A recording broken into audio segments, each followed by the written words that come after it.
The locomotive's whistle pierced the Wyoming air like a lonesome cry as Clara Whitmore stepped onto the wooden platform at Redemption Creek Station. October wind whipped dust into miniature cyclones, stinging her eyes and coating her threadbare traveling dress with a fine layer of grit. She clutched a worn carpet bag, her sole possession now, and surveyed the ramshackle collection of buildings that would determine whether she lived or died. The town sprawled before her like a wounded animal, all weathered timber and false-fronted stores leaning against each other for support. Men in dusty coats paused their conversations to stare, their eyes tracking her movement with the calculating gaze reserved for strangers, especially unaccompanied women. Clara pulled her shawl tighter, though it offered little protection against their scrutiny or the biting wind. She'd traveled 3 days from Missouri, leaving behind the cold charity of her late husband's family who'd made it clear she was no longer welcome. Samuel had been dead 4 months, a hunting accident, they said, though Clara suspected his brother's jealousy played a part in that conveniently misfired rifle. But widows without proof learned to swallow their suspicions along with their pride. The Imperial Hotel loomed across from the station, its painted sign swaying in the wind. Clara approached the desk clerk, a thin man with pomaded hair who looked her up and down before speaking. Rooms $2 a night, payment in advance. Clara's fingers found the few coins in her pocket, barely enough for 1 night. "I'm seeking employment. Sir, perhaps you know of any positions?" The clerk's laugh was sharp as breaking glass. "For a respectable widow. Might try the saloon, though I doubt you're their type."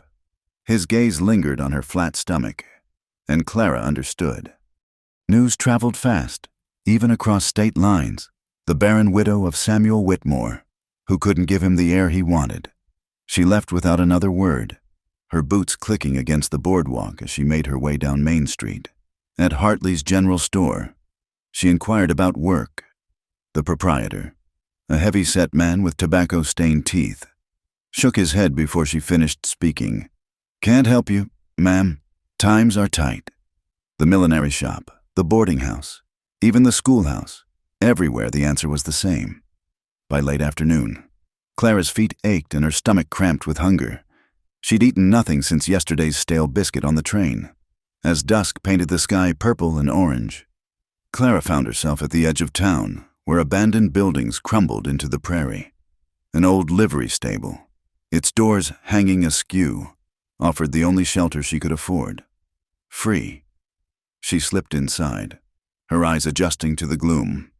Moldy hay covered the floor, and gaps in the roof showed patches of darkening sky. Clara sank onto a relatively clean pile of straw, exhaustion overtaking her. She'd been strong through Samuel's death, through his family's cruelty, through the long journey west, but here, alone in this forgotten stable, tears finally came. They rolled silently down her cheeks as the first drops of rain began to fall, finding their way through the broken roof to splash cold against her skin. "Lord," she whispered to the darkness, "if you have any mercy left for me, show me a sign." Thunder answered, and Clara pulled her knees to her chest, trying to preserve what little warmth remained in her body. She dozed fitfully, jerking awake each time the wind howled through the gaps in the walls. Morning arrived, gray and cheerless. Clara emerged from the stable, her dress damp and wrinkled, hay clinging to her dark hair. She attempted to smooth her appearance, knowing how crucial first impressions were, but her reflection in a puddle showed the truth.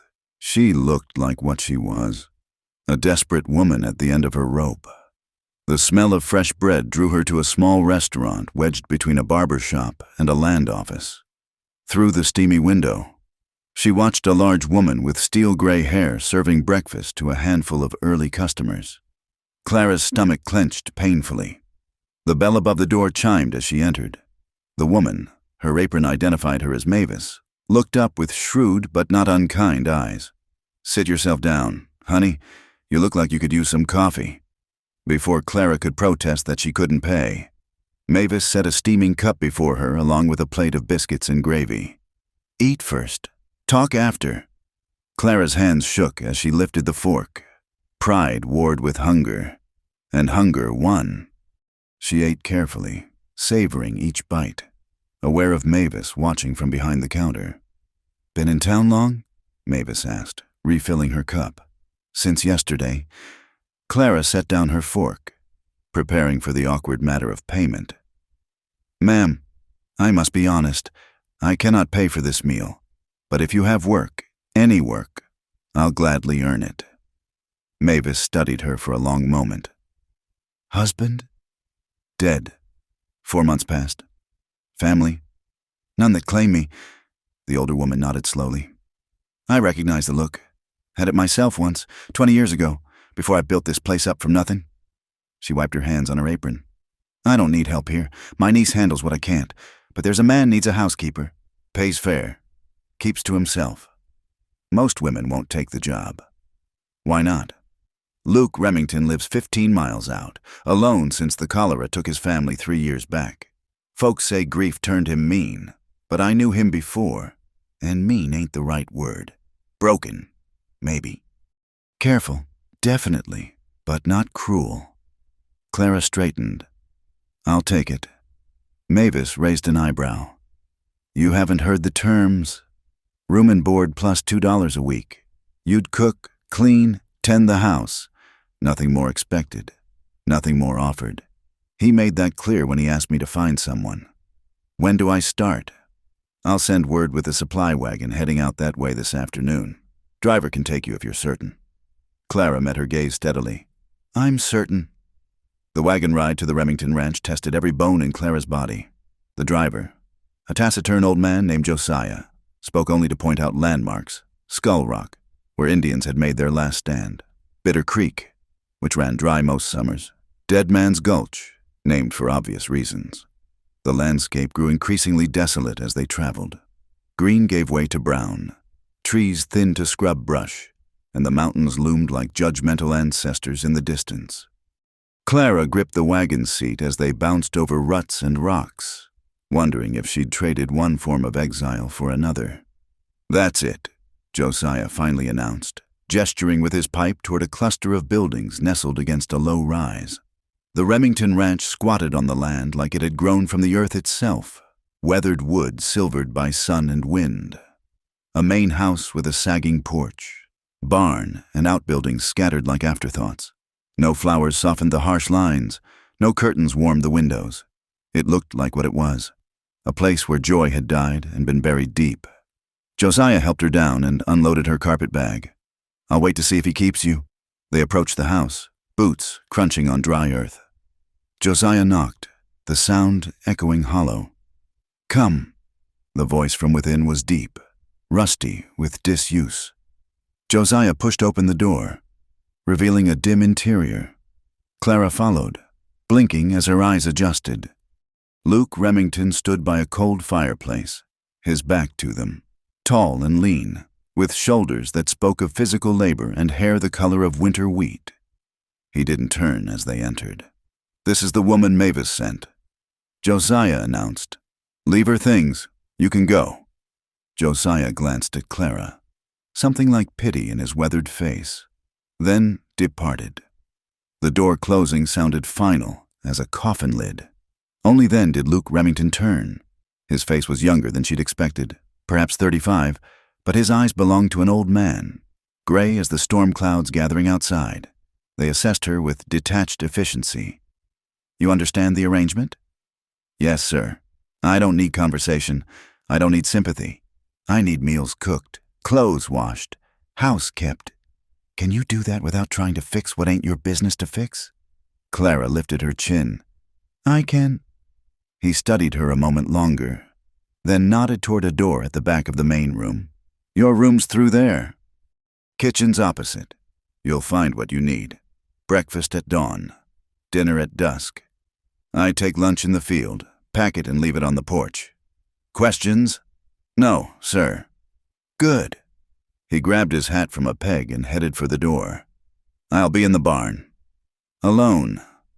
Clara surveyed her new domain. The main room served multiple purposes: parlor, dining room, and office, judging by the desk covered in papers. Dust coated every surface, and cobwebs draped the corners like mourning veils. The kitchen, when she investigated, proved functional but filthy. Months, maybe years, of bachelor neglect had left their mark. Her room was small but private, containing a narrow bed with a corn husk mattress, a washstand, and hooks for clothes. Someone, Luke's wife, she assumed, had once sewn cheerful yellow curtains for the single window. Now they hung limp and faded, ghosts of former happiness. Clara unpacked her few belongings, then rolled up her sleeves. If this was to be her salvation, she'd earn it one scrubbed floor at a time. By the time Luke returned at dusk, she'd transformed the kitchen. Surfaces gleamed, the stove radiated heat, and the smell of beef stew filled the air. He paused in the doorway, surprise flickering across his features before his expression shuddered again. They ate in silence, him at one end of the newly polished table, her at the other. Clara had learned to read men's moods through their silences, and Luke spoke of bone-deep weariness that had nothing to do with physical labor. "The stew's good," he said finally, pushing back his empty bowl. "Thank you." He rose, started for the door, then paused. "Townfolk tell you about me." Clara met his gaze directly. "They told me you lost your family." "That all? Should there be more?" Something that might have been approval crossed his face. "No, that's all that matters." He grabbed his coat. "I'll be checking the stock." Through the window, Clara watched him disappear into the gathering darkness. She understood now why women wouldn't take this job, not because Luke Remington was cruel or demanding, but because he was empty, a shell of a man going through the motions of living without any actual life inside. She cleared the dishes, pumped water for washing, and set bread to rise for morning. As she worked, rain began to fall, drumming on the roof with increasing intensity. The same rain that had found her in the stable last night now beat against solid walls. Unable to touch her, it wasn't much, this job, this shelter, this fragile security. But it was more than she'd had yesterday, and for a woman who'd been told she was worthless without the ability to bear children, who'd been cast out by family and rejected by strangers, it was enough. For now, the days at the Remington Ranch fell into a rhythm as predictable as the sunrise. Clara rose before dawn, kindled the stove, and prepared breakfast: biscuits, bacon, coffee strong enough to float a horseshoe. Luke appeared precisely as the first light touched the horizon, ate in silence, and disappeared into the vast expanse of his land. She packed his lunch in a tin pail, left it on the porch, and turned to her daily battles against dust, neglect, and loneliness. 3 weeks passed before the incident with a snake changed everything. Clara had discovered the well behind the house, its wooden cover warped and partially rotted. The pump near the kitchen worked, but slowly, and she needed water for the week's washing. Armed with a bucket and rope, she approached the well on a crystalline morning when frost still silvered the grass. The cover proved heavier than expected. As she wrestled it aside, something moved in the shadows below, a dark coil against the stone walls. Clara leaned forward, squinting. When the rattlesnake struck, it missed her face by inches, fangs clicking against air where her head had been a heartbeat before. Clara jerked backward, lost her balance, and tumbled hard onto the packed earth. The snake, disturbed from its hunting, began to climb the well's interior wall with sinuous determination. Terror froze her limbs. Samuel had been bitten once, and she'd watched his legs swell purple-black, seen the fever that nearly killed him. But here, 15 miles from town, a bite meant certain death. The rifle shot cracked like thunder. The snake exploded in a spray of scales and venom, its body tumbling back into the well's darkness. Clara remained on the ground, breathing hard. As boot steps approached, Luke lowered the smoking Winchester. "You hurt." She shook her head, not trusting her voice. He extended a hand. After a moment's hesitation, she took it, letting him pull her to her feet. His palm was calloused, warm, steady. He released her immediately, stepping back to examine the well. "Should have warned you. They like the cool stones. I'll cover this proper tomorrow." He glanced at her, and for the first time since her arrival, She saw genuine concern in those gray eyes. "You're sure you're not hurt?" "Just shaken." Clara dusted off her skirts, trying to calm her racing heart. "Thank you." He nodded, already turning away, then paused. "You handled it well. Most women would have screamed. Screaming doesn't stop snakes from biting." Was that a smile tugging at his mouth? If so, it vanished quickly. "No, it doesn't." He shouldered the rifle. "Use the kitchen pump for now." That evening, their dinner silence felt different. Less empty, more companionable. When Clara set down his plate, venison stew with wild onions she'd found growing near the barn, Luke cleared his throat. "You cook better than Mavis." "That's kind of you to say." "It's not kind. It's true." He took a bite, chewed thoughtfully. "My wife, Mary, she couldn't cook worth a damn. Burned everything. I ate charcoal for 3 years and told her it was delicious." It was the first time he'd mentioned his wife by name. Clara said nothing, sensing the fragility of the moment. "She laughed about it," he continued, staring at his plate. "Said the chickens ate better than me." She was probably right. They finished the meal in silence, but when Luke rose to leave, he paused at the door. "The stew really is good. Clara." It was the first time he'd used her name. The following morning brought the season's first real storm. Clara woke to thunder that shook the walls and lightning that turned night to harsh day in staccato bursts. Rain hammered the roof like determined fists. She dressed quickly, worried about the chickens she'd been tending, the garden she'd started despite Luke's bemused observation that nothing grew in this soil. The kitchen was cold, the stove dead. Through the window, she could see the barn doors swinging wildly in the wind.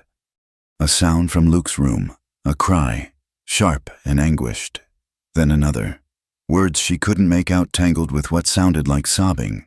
Clara hesitated outside his door. He'd made the boundaries clear, but the sounds continued, pain so raw it hurt to hear. She knocked softly. "Mr. Remington?" A crash, like furniture overturning. A strangled shout. "Get down! Get down!" She pushed open the door. Luke thrashed in his bed. Sheets twisted around him like restraints. His face contorted with terror, hands clawing at invisible enemies. "The horses! God, the horses are screaming!" A battlefield nightmare. Clara had seen Samuel suffer them after his time in the war between the states. Without thinking, she crossed to the bed and gripped his shoulders. "Luke, Luke, wake up! You're safe!" He fought her, still trapped in whatever hell gripped him. She shook harder, raised her voice over the storm. "Luke, it's Clara. You're home. You're safe." His eyes snapped open, wild and unseeing. For a moment, he didn't recognize her. Then awareness flooded back, and with it, a vulnerability that took her breath away. "Clara?" His voice broke on her name. "Just a dream. You're all right." He sat up slowly, running shaking hands through his hair. Sweat soaked his nightshirt. In the lightning's intermittent glare, she saw the scars, a wicked line across his shoulder, puckered marks on his chest. This man had seen war, had survived it only to face a different battle with grief, without planning to. She sat on the edge of the bed. "The storm brought it on. They do that sometimes." He looked at her sharply. "Your husband?" "Samuel fought at Chickamauga. The dreams never fully stopped." Luke's breathing gradually steadied. They sat in strange intimacy, stormlight painting their faces in stark relief. Then, so quietly she almost missed it under the rain's drumming, he said, "Sherman's march. I was cavalry, 19 years old and thought I was invincible." "How long were you in?" "Till the end. Saw things." He shook his head.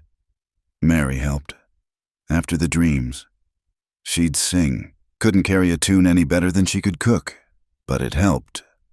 Clara's throat tightened. "Would you like me to make coffee?" "It's 3 a.m. I don't think either of us is sleeping more tonight." He studied her face in the dimness, then nodded. "Coffee would be good." She rose, started for the door, but his hand caught her wrist. The touch was gentle, barely there, but it stopped her like a wall. "Thank you," he said simply. In the kitchen. Clara's hands trembled as she built up the fire, not from fear or cold, but from the weight of that moment, sitting on his bed, seeing past the armor he wore like a second skin. The touch of his fingers on her wrist burned still. She made the coffee strong and sweet, the way Samuel had liked it after nightmares. When she returned, Luke had dressed and sat at the kitchen table, looking haggard but composed. They drank in companionable silence while the storm raged. Neither spoke of the bedroom, the nightmare, the moment of connection. But something had shifted between them, fundamental as tectonic plates grinding into new configurations. I should check the animals, Luke said as dawn approached and the storm began to ease. How come? The chickens? You'll get soaked. I've been wet before. He almost smiled again. Stubborn woman, practical woman. This time he did smile. Just a quick quirk of his lips, but real. All right, but wear this. He handed her an oilskin coat from the peg by the door. Far too large, but waterproof. Together they ventured into the dying storm. The chickens huddled in their coop, feathers ruffled but alive. 2 fence posts had fallen, and a section of the barn roof leaked steadily. They worked side by side, Clara holding boards while Luke nailed, both soaked despite the oilskins. When they finally returned to the house, Clara's teeth chattered uncontrollably. Luke built up the fire while she changed into dry clothes. When she emerged from her room, he had hot soup waiting and a blanket warmed by the flames.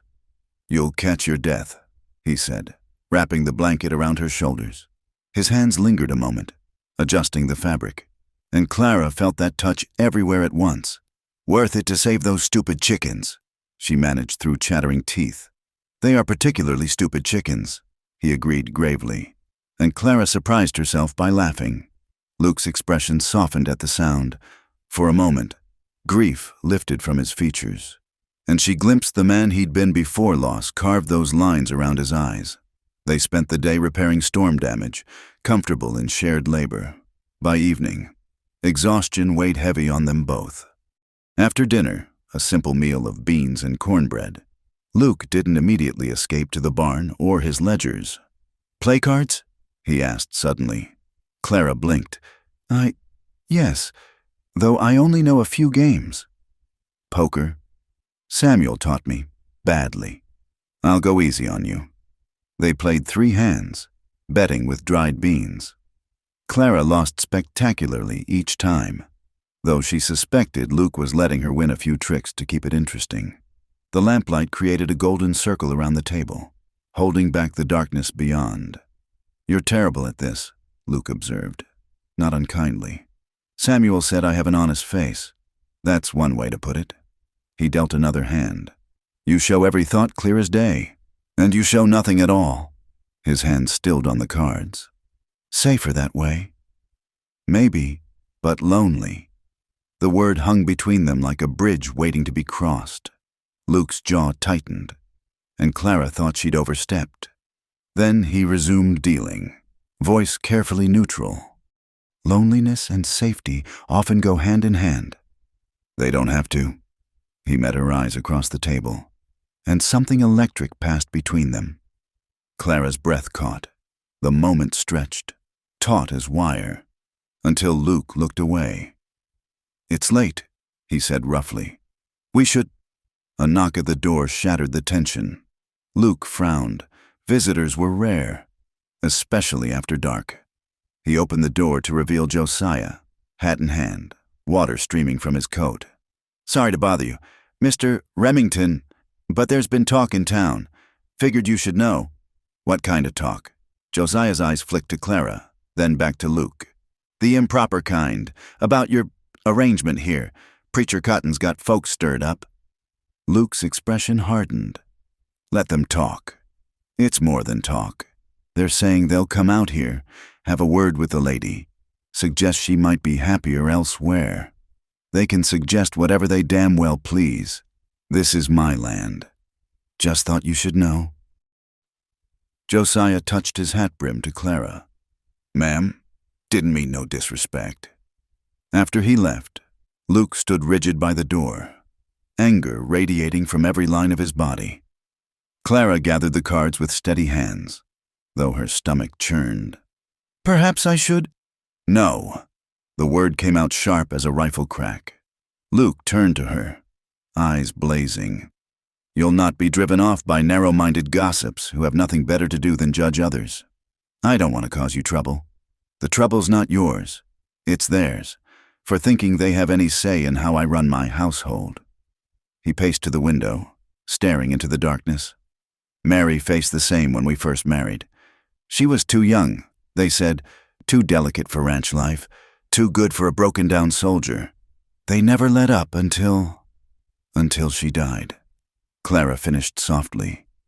"Then they came with casseroles and sympathy, the same people who'd whispered behind their hands for 3 years. His laugh was bitter. "Hypocrites, every last one." Clara rose, drawn by the pain in his voice. She stopped just behind him, close enough to see his reflection in the dark window. "I'm not delicate," she said, "and I've faced worse than wagging tongues."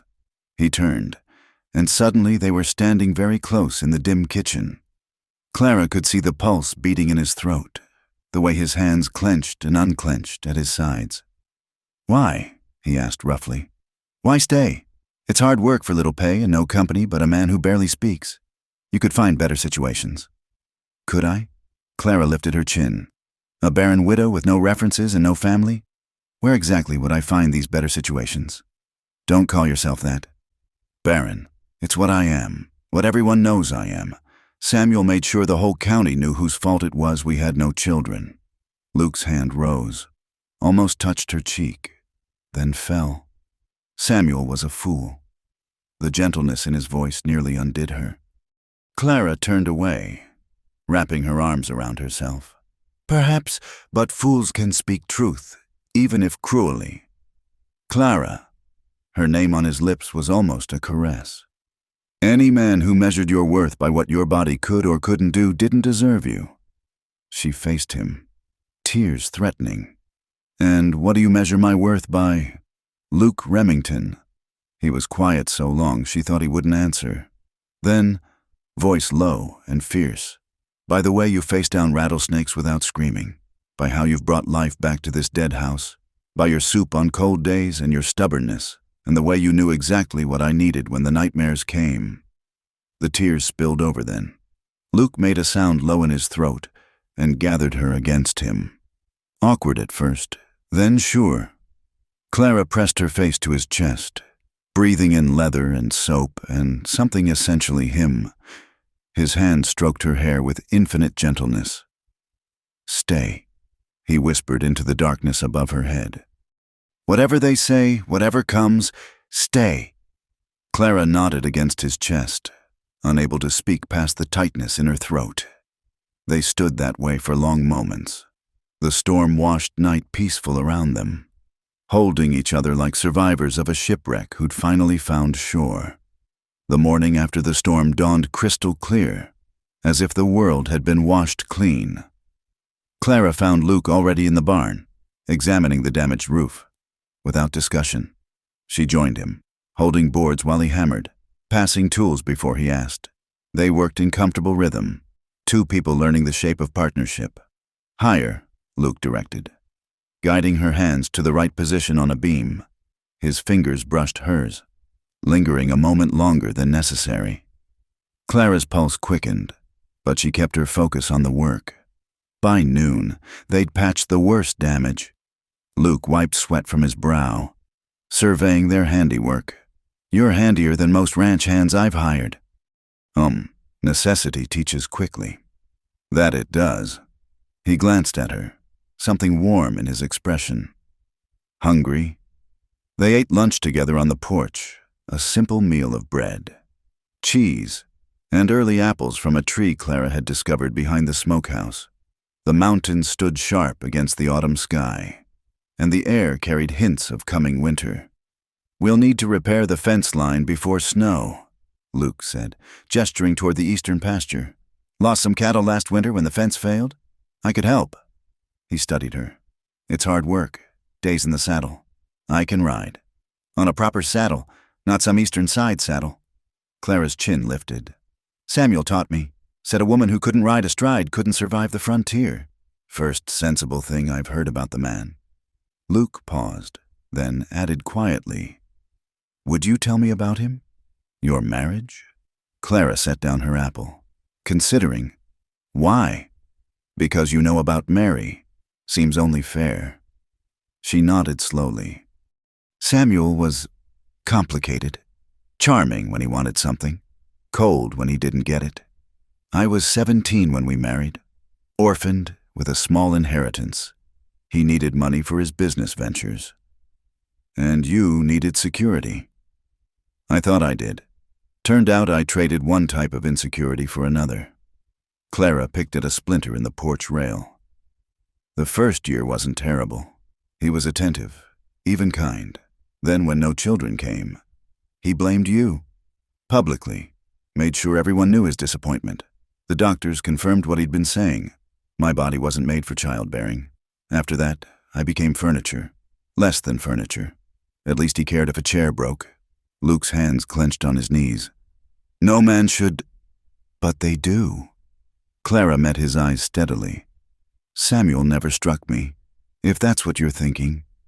He didn't need to. Words and indifference were weapons enough. I'm sorry. Don't be. It taught me my own strength.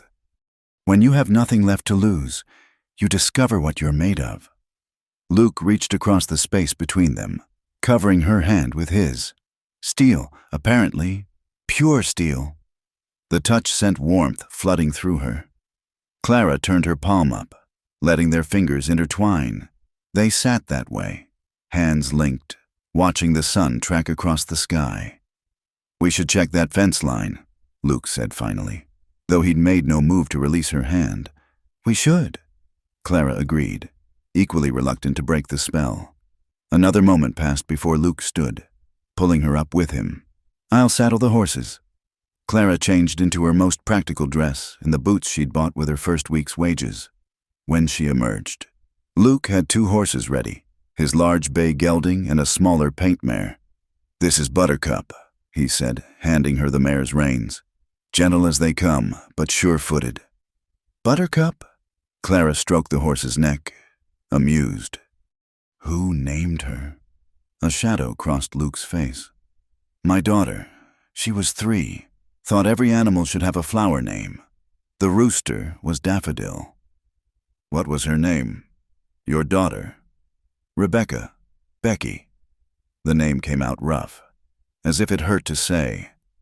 Hair like sunshine and Mary's smile. Clara squeezed his arm gently. Luke covered her hand, holding it there a moment before helping her mount. His hands were steady on her waist, lifting her easily into the saddle. They rode east, following a trail worn by cattle and years of use. The land rolled in golden waves, interrupted by outcroppings of red rock and scattered juniper. Clara had to admit the country had a severe beauty, like a woman who'd survived too much to care about being pretty. There, Luke pointed to a section of fence where posts leaned drunkenly. Winter storms hit this stretch hard. They dismounted, and Luke showed her how to reset posts. Stretch wire, secure the connections.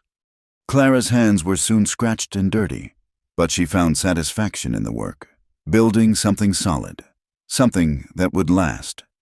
As the afternoon wore on, they fell into easy conversation. Luke told her about starting the ranch, the early years of struggle, the pride when he'd finally turned a profit.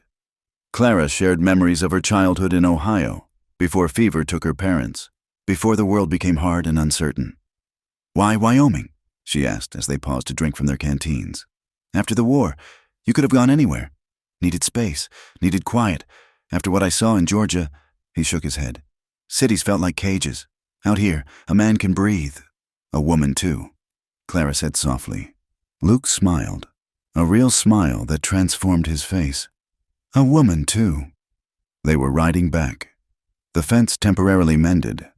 When Luke's horse suddenly shied, he controlled the animal expertly, then dismounted to investigate what had spooked it. Clara watched him crouch in the grass, examining something. What is it? Wolf track, fresh. He stood, scanning the horizon. We should hurry. But Buttercup, perhaps sensing the urgency, chose that moment to stumble. Clara felt the mare's leg give way and kicked free of the stirrups as the horse went down. She hit the ground hard but rolled, coming up dusty but unhurt. "Clara!" Luke was beside her in an instant, hands running over her arms, checking for injury. "Are you hurt?" "No, just—" She stopped, acutely aware of his nearness, his hands on her shoulders, the concern in his eyes. "I'm fine. You're sure?" His thumb brushed a smudge of dirt from her cheek, the touch feather-light but searing. Clara nodded, unable to speak.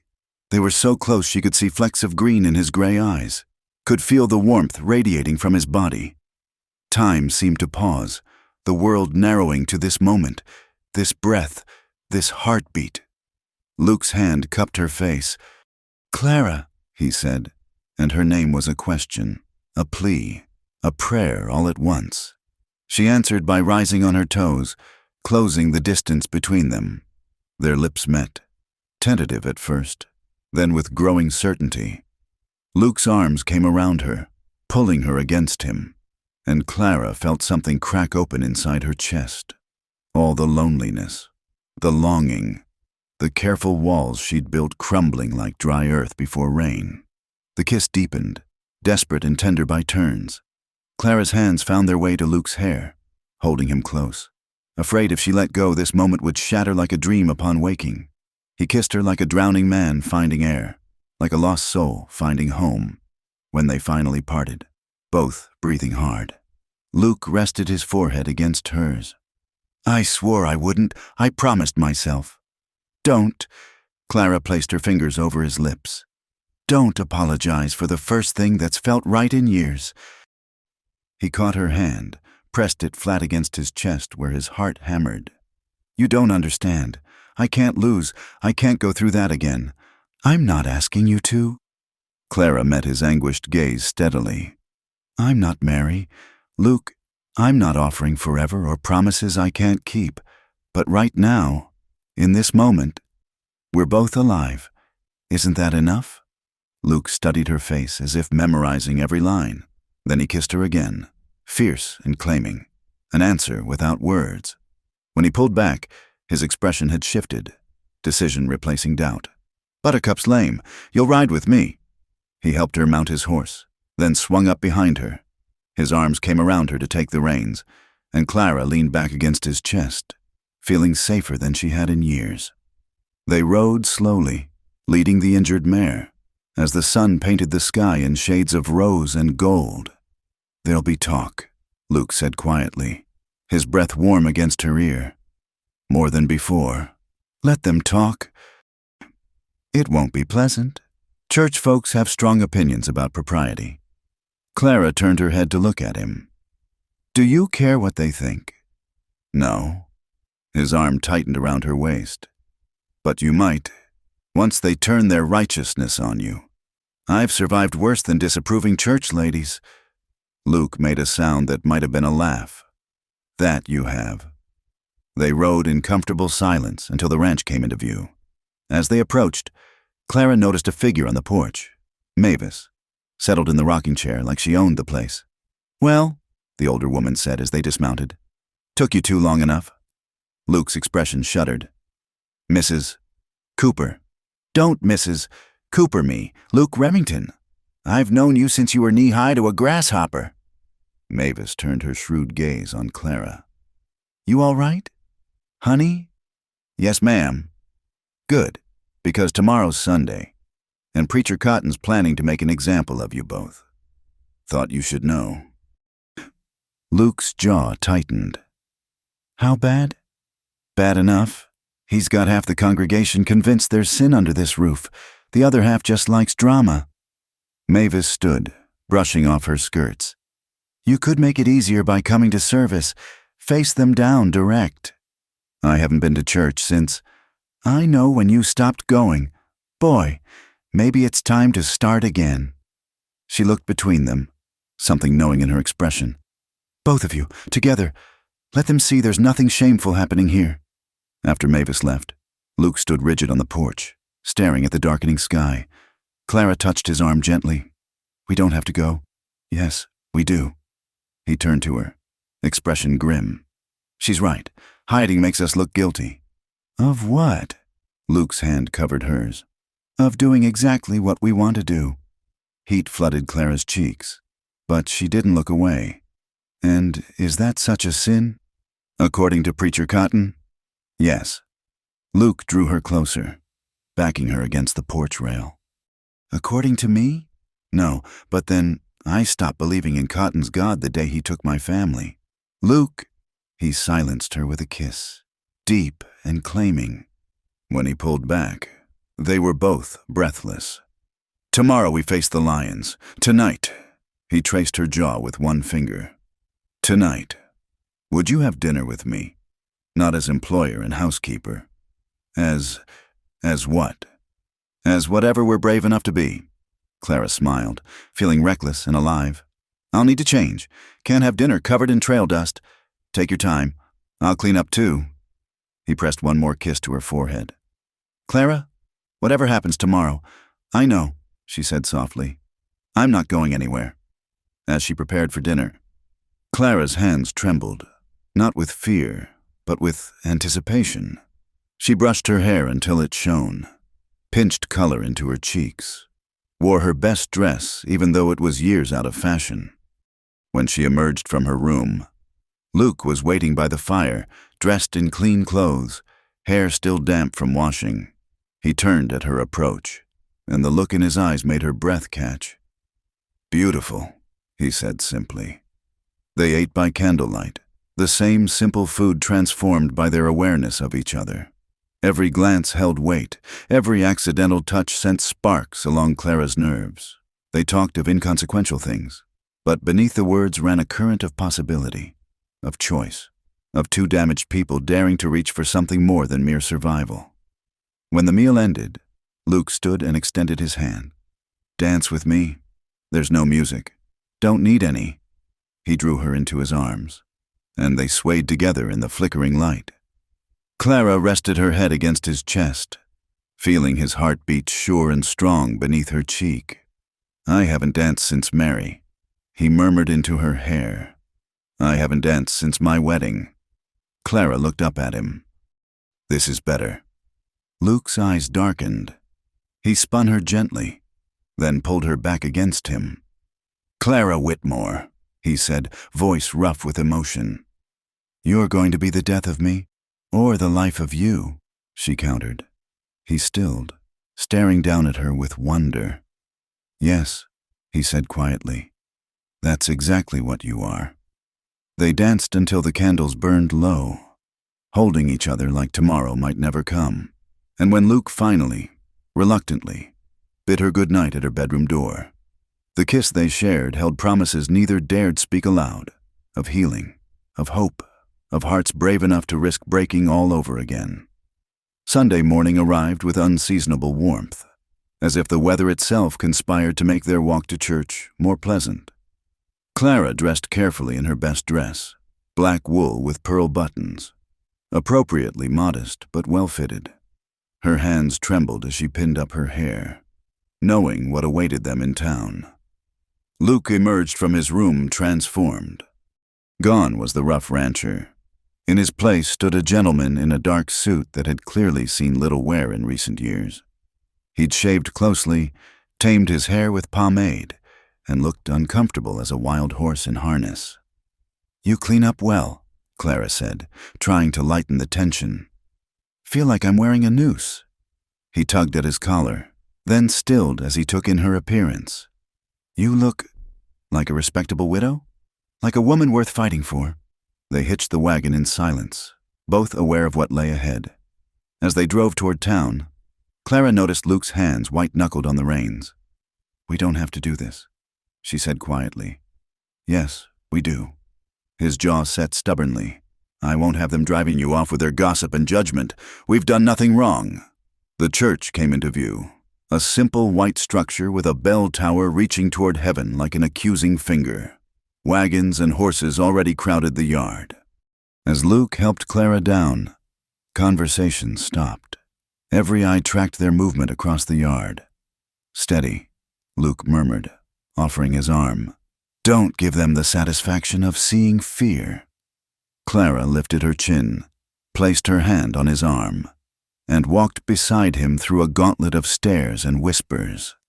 She recognized faces from her first desperate day in town, the store clerk who'd turned her away, the boarding house owner who'd claimed no vacancies. Now they watched with avid curiosity, vultures circling wounded prey. Inside, the church was nearly full.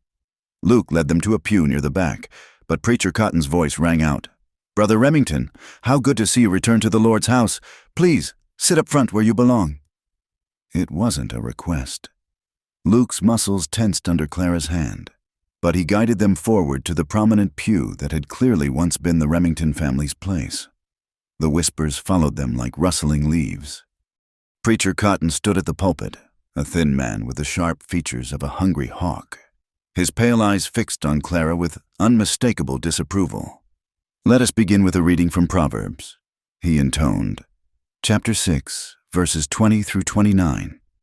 Clara recognized the passage, a warning against adultery. Beside her, Luke sat rigid as stone. The service that followed was less worship than public trial. Every scripture, every hymn, every pointed pause in the sermon aimed at them like arrows. Cotton spoke of temptation, of wolves in sheep's clothing, of the sanctity of marriage and the sin of improper arrangements. "There are those among us." Cotton's voice rose. "Who would mock God's law? Who would live in sin and expect the community to turn a blind eye? But the Lord sees all, knows all, judges all." A few amens scattered through the congregation. Clara kept her eyes forward, though she felt the weight of every stare. Luke's hand found hers, hidden in the folds of her skirt, and squeezed gently. The sermon built to a crescendo. "If there is sin in our midst, it must be cast out. If there are those who would corrupt our community with their wanton behavior, enough." Luke stood, his voice cutting through Cotton's rhetoric like a blade. The church fell silent. "You want to talk about sin?" "Preacher, let's talk about sin." Luke's voice carried clear and strong. "Let's talk about the sin of bearing false witness, of judging others when Christ himself said, 'Let he who is without sin cast the first stone.'" Cotton's face flushed. "Brother Remington, you forget yourself." "I forget nothing." Luke turned to face the congregation. 3 years ago, I buried my wife and daughter. Not one of you came to help. Too afraid of the sickness, weren't you? But Clara Whitmore, a stranger, a widow with nothing, she came to work in my home. She cooks, she cleans, she keeps house. That's all. "Living under the same roof," someone called out, "is practical and proper. She has her room, I have mine. Or would you prefer she sleep in the barn?" Luke's gaze swept the crowd. "Where was your Christian charity when she arrived in town seeking honest work? Who among you offered her employment? Shelter?" Silence answered him. "That's what I thought." He looked back at Cotton. "You preach about sin while the real sin sits in these pews, the sin of turning away those in need, of spreading gossip like poison, of taking pleasure in others' imagined failings." An elderly woman, Mrs. Harrington, the banker's wife, slowly stood. "The boy's right," she said, her voice creaky but clear. "I saw this woman sleeping in the old livery stable her first night in town, in the rain. Not one of us helped. That's the real shame here." Murmurs rippled through the crowd. Cotton raised his hands for silence. "The appearance of impropriety is in your mind, not in my house." Luke interrupted. "Clara Whitmore is a good woman who deserves respect, not your slanderous implications. If you have accusations to make them plain. Otherwise, I suggest you return to preaching the gospel instead of gossip." He turned to Clara, offered his hand. "We're leaving." She stood, head high despite the burning in her cheeks. Together they walked down the aisle, through the heavy doors, into the bright morning sun. They'd reached the wagon when footsteps hurried after them. Mavis appeared, slightly out of breath, with Mrs. Harrington and 2 other women.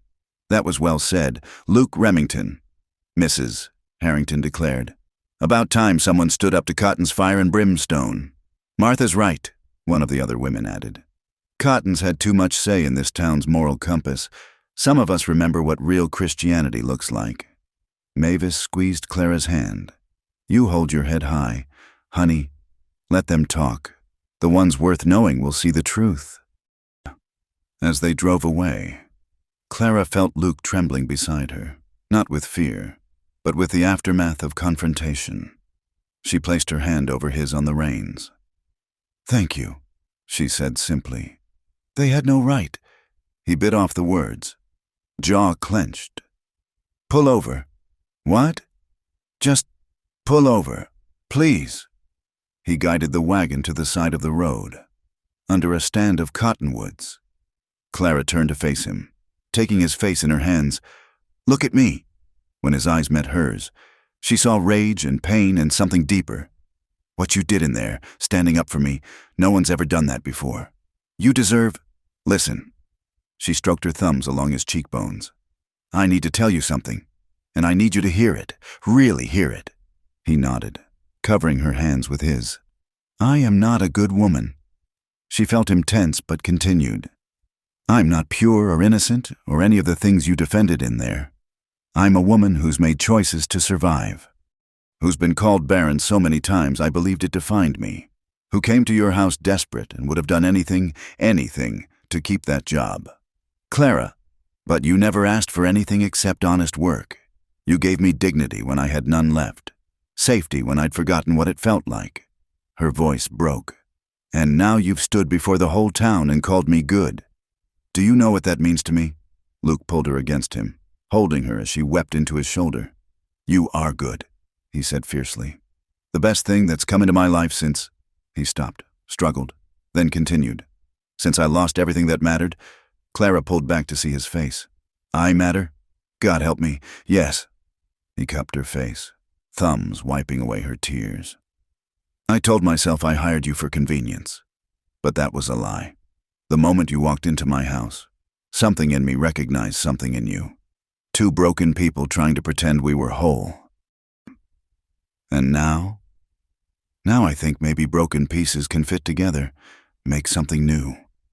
The kiss that followed tasted of tears and truth when they parted.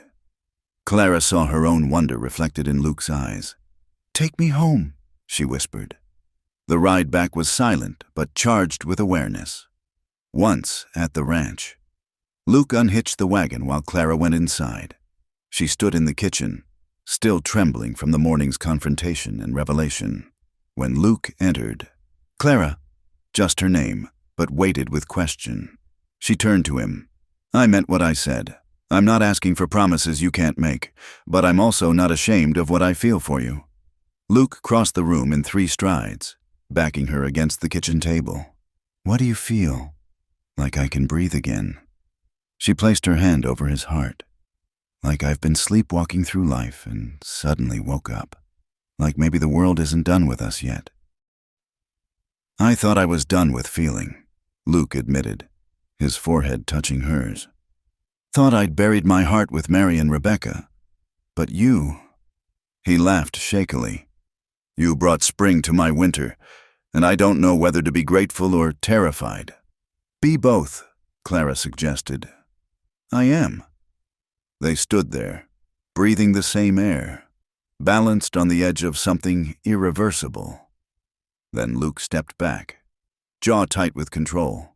I won't dishonor you. Whatever Cotton thinks, whatever the town says, I won't make his lies true.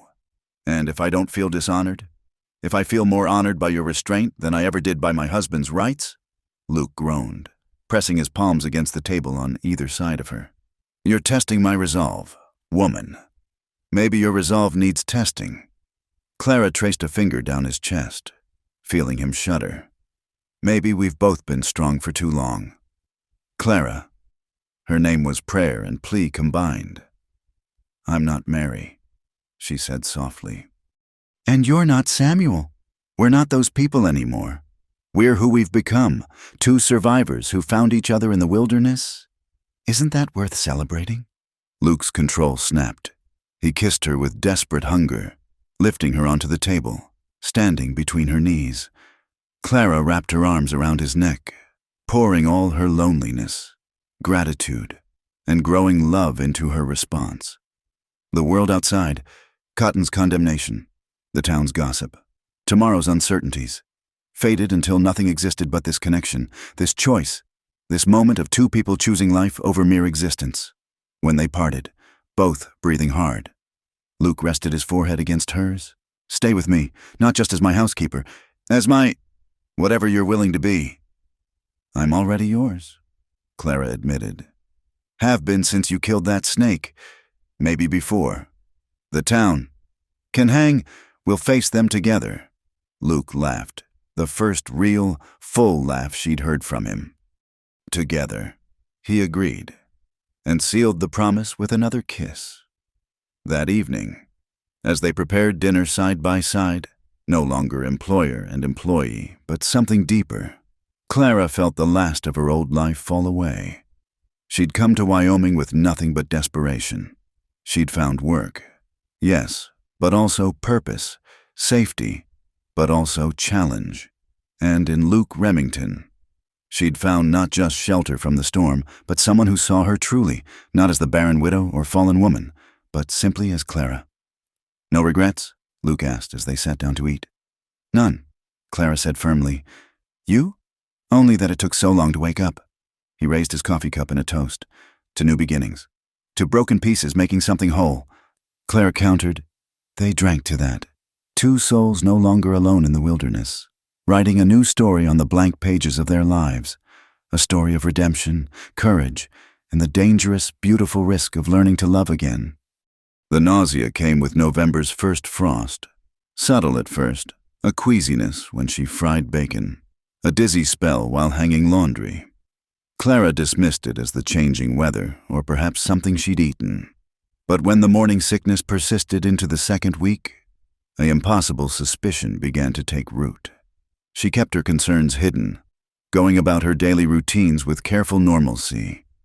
Luke had grown more affectionate since their confrontation at the church, small touches as they passed, lingering looks across the dinner table, stolen kisses when the work was done.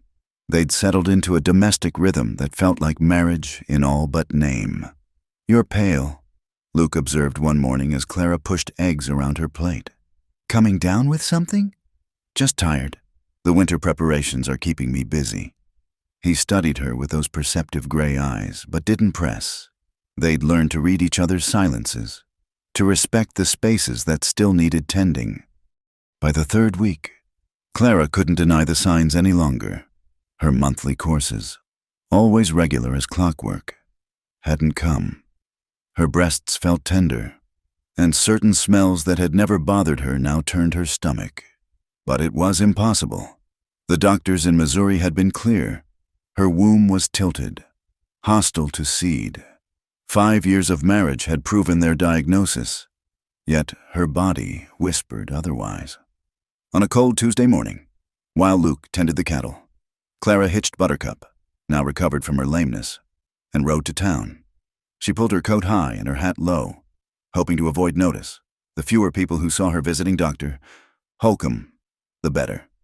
Mavis spotted her anyway, emerging from her restaurant as Clara tied Buttercup to the post. "Clara, honey, how are things at the ranch?" "Well enough." Clara managed a smile despite her churning stomach. "Just need some supplies." Mavis's sharp eyes missed nothing. "You're peaked. Come in for some tea." I couldn't. Wasn't asking." The older woman took her arm, gentle but firm. "Besides, Doctor, Holcomb's with a patient. You'll have to wait anyway." Trapped. Clara allowed herself to be led into the warm restaurant. Mavis poured tea and set out fresh biscuits, then settled across from her with knowing eyes. "How far along?" Clara's cup rattled against the saucer. "I don't know what you mean. Honey, I've been watching women in this town for 20 years. I know the look." Mavis's voice softened. "More importantly, I know the fear behind it." Clara's composure cracked.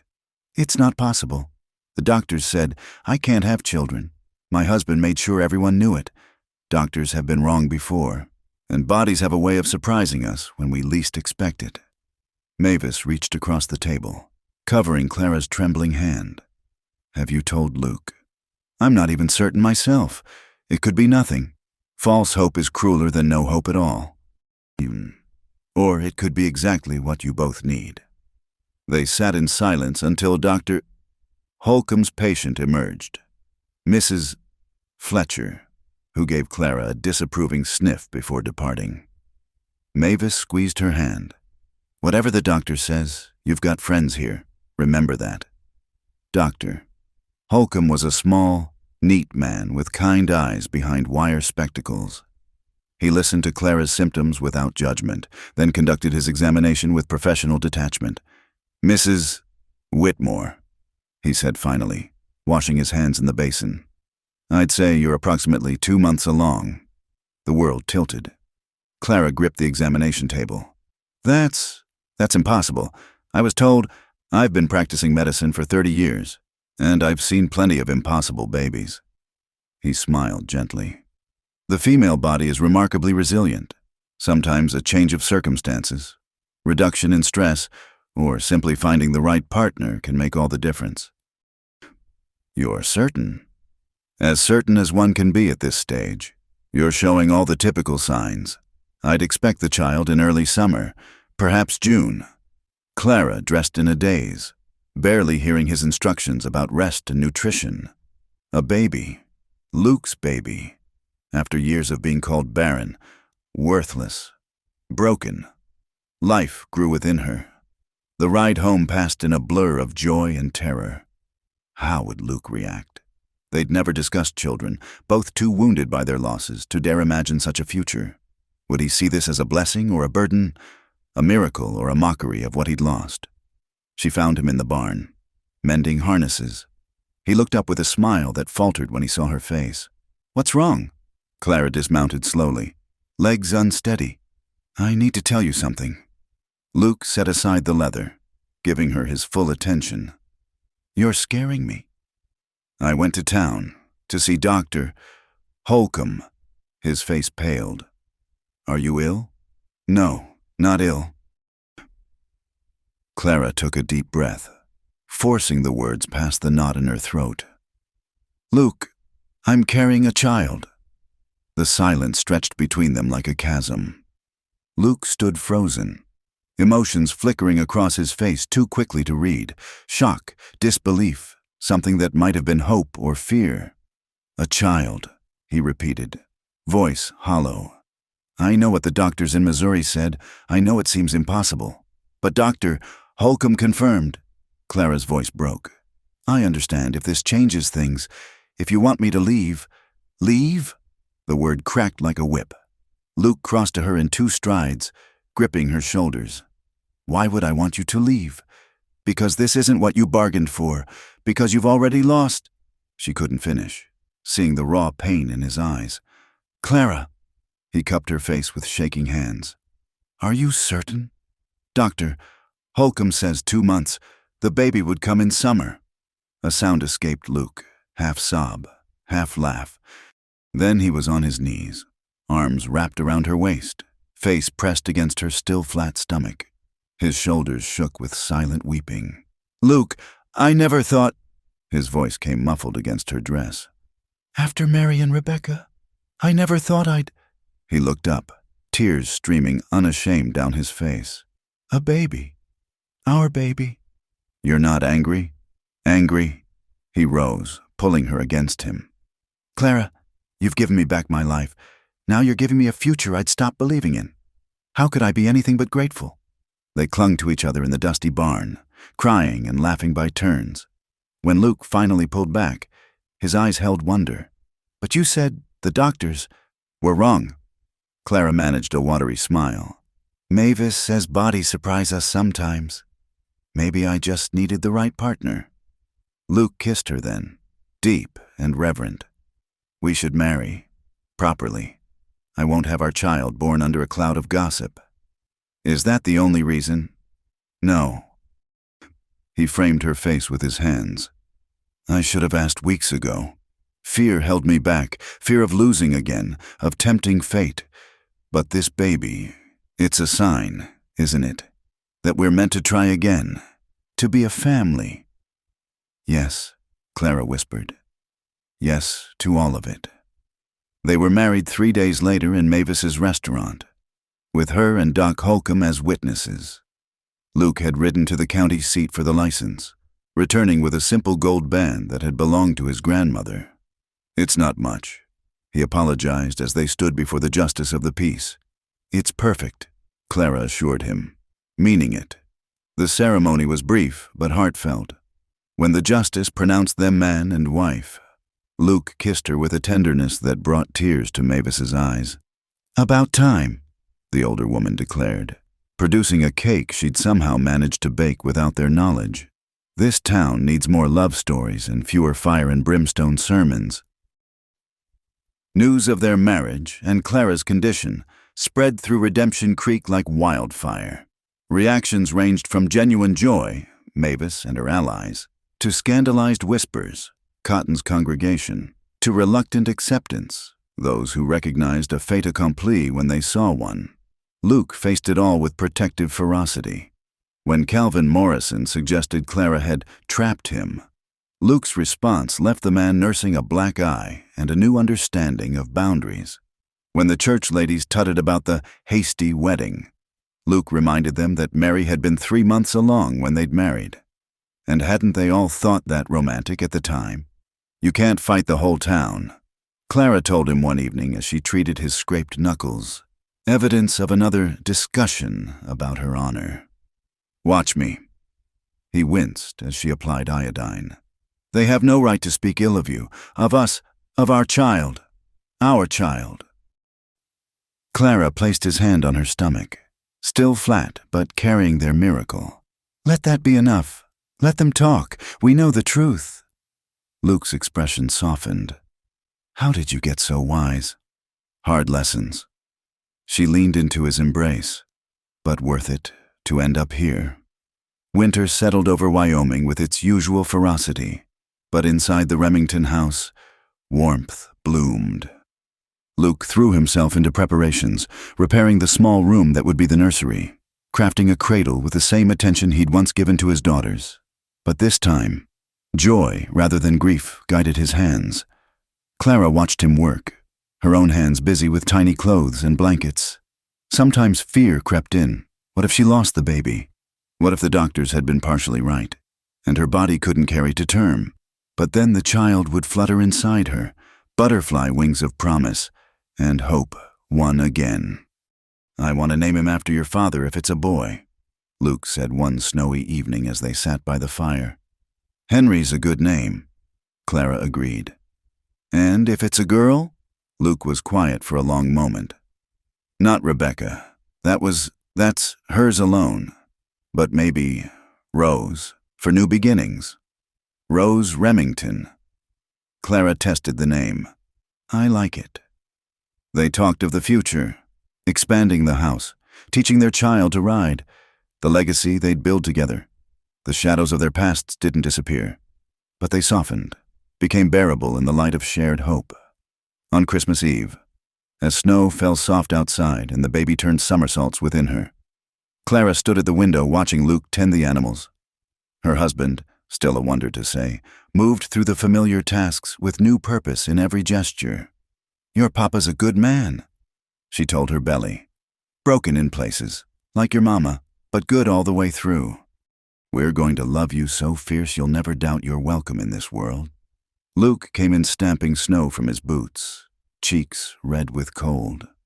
Talking to the little one? Making promises. He wrapped his arms around her from behind, hands splaying protective over their child. What kind of promises? That we'll do better than was done to us. That love is stronger than fear. That sometimes the impossible happens. And when it does, you hold on tight and don't let go.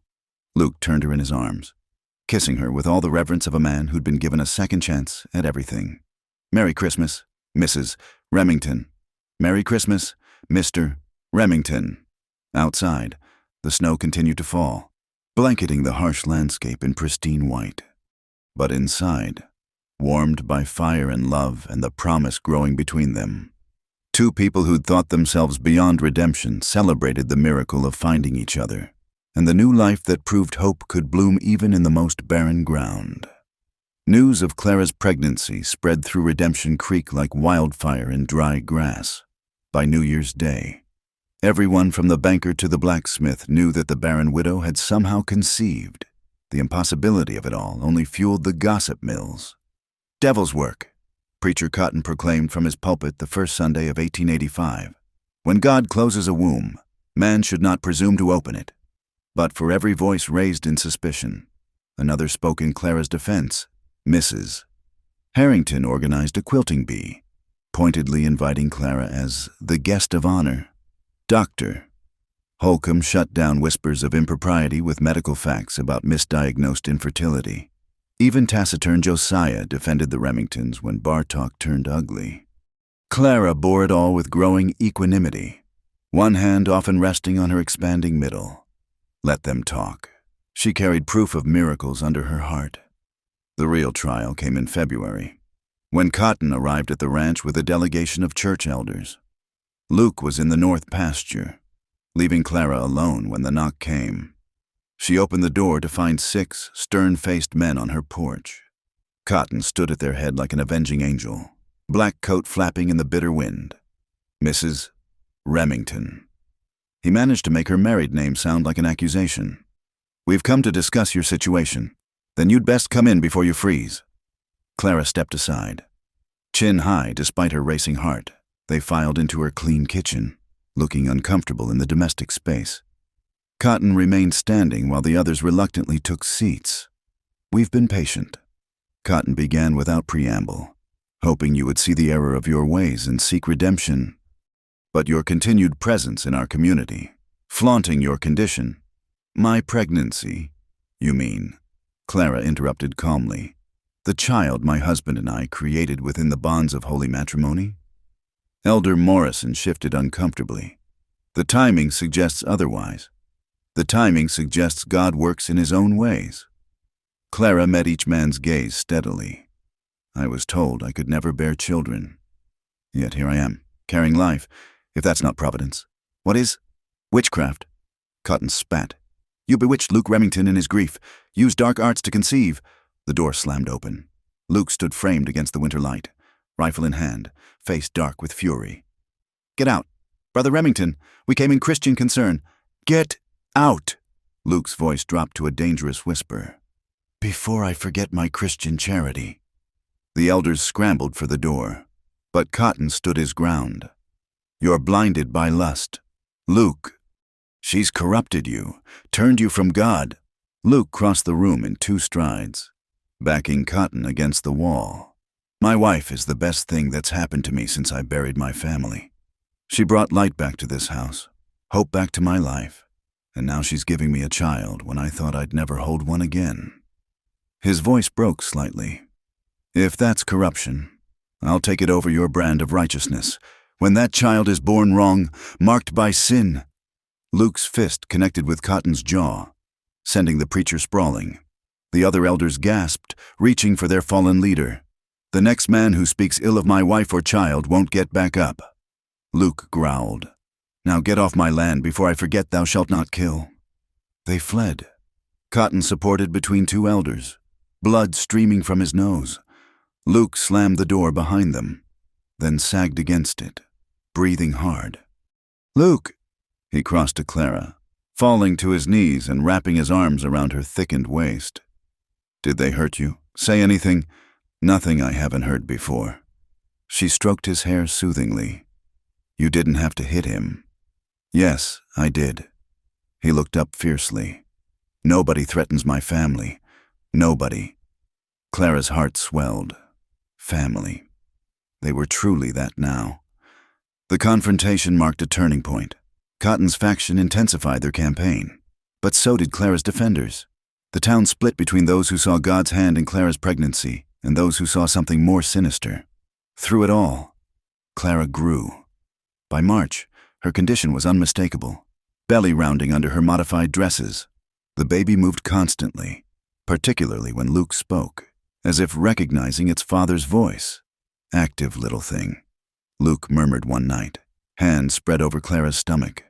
A tiny foot pushed against his palm in response. Takes after its father. Always working, never still. Let's hope it gets your temperament instead of mine. Clara laughed.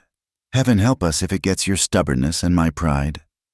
We'll love it either way. Luke pressed a kiss to her belly. Won't we, little one?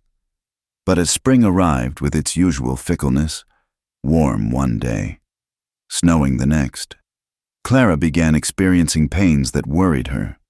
Sharp twinges low in her abdomen, occasional spotting that left her terrified. Just rest.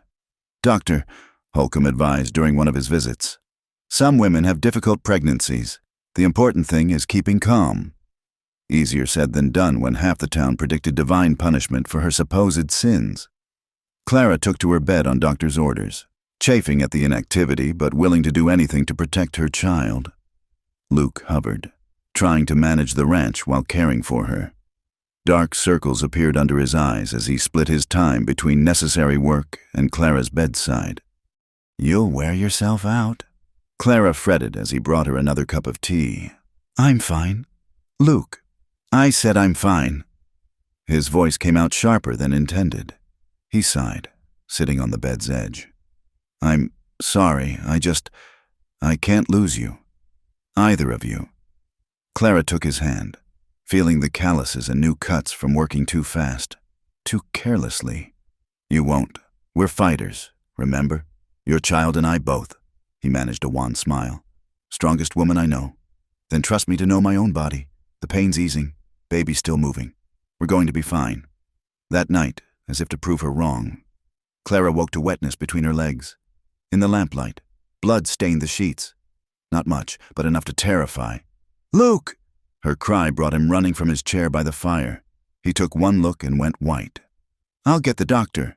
Don't leave me. I have to. Clara, I have to. He kissed her forehead, hands shaking. Hold on. Both of you hold on. The ride to town had never seemed longer. Luke pushed his horse to dangerous speeds over dark roads, praying with every hoofbeat. By the time he pounded on Doc Holcomb's door, his mount was lathered with sweat. She's bleeding, he gasped when the doctor appeared. Not much, but let me dress. We'll take my buggy. It'll be smoother for the ride back. The return journey was torture. Luke wanted to race but forced himself to match Holcomb's steady pace. Every bump in the road made him flinch, imagining Clara suffering alone. They found her curled on her side, face gray with pain and fear. Holcomb examined her with gentle efficiency, while Luke paced the bedroom like a caged wolf.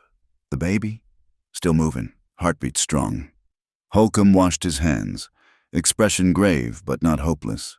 Sometimes this happens. The body threatens to reject the pregnancy, especially in women who've had difficulties conceiving. What can we do? Bed rest. Complete bed rest until the baby comes. No excitement, no exertion. He looked meaningfully at Luke. No marital relations, nothing that could trigger contractions. Clara made a sound of protest. I can't stay in bed for 3 months. You can and you will, Luke said firmly. I'll hire help for the house. You'll do nothing but grow our baby. Luke, no arguments. He took her hand, bringing it to his lips. Please, Clara, I've lost too much. I can't lose you too. The naked desperation in his voice silenced her protests. She nodded, tears sliding down her cheeks. Thus began the longest spring of their lives. True to his word, Luke hired Mrs. Garrett, a widow from town, to handle household duties. He moved a cot into the bedroom, refusing to leave Clara alone at night. Every twinge sent them both into panic. Every day without bleeding felt like a victory. The town watched with bated breath. Cotton's faction proclaimed each scare as evidence of divine displeasure. Clara's supporters organized prayer circles and sent strengthening broths. The whole community seemed to hold its breath, waiting to see which narrative would prove true. I feel like a watched pot, Clara complained one April afternoon as Mrs. Garrett bustled about. Better watched than neglected, Luke replied from his seat beside the bed, where he was mending harnesses to keep his hands busy. You haven't been to town in weeks. The ranch is fine. Josiah's been helping with the cattle. Everything else can wait. I hate being useless. Luke set aside the leather, taking her face in his hands. You're growing our child. That's not useless. That's everything. The baby chose that moment to perform a spectacular role, visible even through Clara's nightgown. They both laughed, tension breaking. See? Luke placed his hand over the movement. Little one agrees with me. Little one's probably tired of being cooped up too. Just a bit longer, Luke murmured, addressing her belly. Stay put just a bit longer. May arrived with a burst of wildflowers and warming weather. Clara's pains had eased, though Holcomb maintained strict bed rest orders. She spent her days knitting, reading Luke's small library, and growing rounder by the day. I look like a prize heifer, she groaned, struggling to find a comfortable position. You look beautiful, Luke countered, meaning it. You glow. That's perspiration. This child is a furnace. He laughed, the sound lighter than it had been in months. They'd made it this far. Just a few more weeks. One evening, as Luke read aloud from Ivanhoe, Clara's latest craving was for romantic stories. She interrupted him mid-sentence. What will we tell our child about us? About how we met? Luke lowered the book. The truth, that their mother appeared like an answer to prayer I didn't know I was praying. The town's truth, that I seduced a grieving widower, our truth. He moved to sit on the bed, careful not to jostle her. That two broken people found each other, that love can bloom in the unlikeliest ground, that sometimes what others call impossible is just God's way of showing off. Clara blinked back tears. Pregnancy had made her emotions even more volatile. When did you become a poet? You inspire me. He kissed her gently. Now rest. Ivanhoe's about to rescue Rebecca. Rebecca? Clara's hand found her belly. I wonder if we're having a Rose or a Henry. Either way, they'll be loved. Yes, Clara agreed, settling back against the pillows. So loved they'll never doubt it. Luke resumed reading, his voice a soothing rumble in the lamplit room. Outside, nightbirds called and wind rustled through new leaves. Inside, a miracle continued to grow, defying odds and opinions alike. And two people who'd thought their chances at happiness were buried learned that sometimes life offers second chances. And when it does, you hold on with both hands and never let go. The church bells that had once rung judgment now seemed to Clara like countdown chimes. Each Sunday marked another week closer to meeting their child.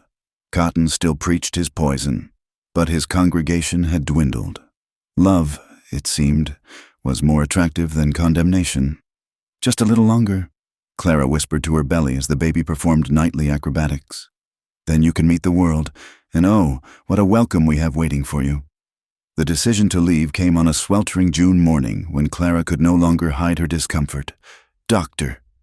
Holcomb had cleared her for light activity, but the pregnancy had taken its toll. Her ankles swelled, her back ached constantly, and the baby seemed determined to use her ribs as a xylophone. We could start fresh somewhere else, Luke suggested as they sat on the porch, watching heat shimmer off the prairie. Colorado, maybe, or California, somewhere nobody knows our story. Clara considered this, one hand rubbing circles on her enormous belly. You'd leave the ranch. Your parents built this place.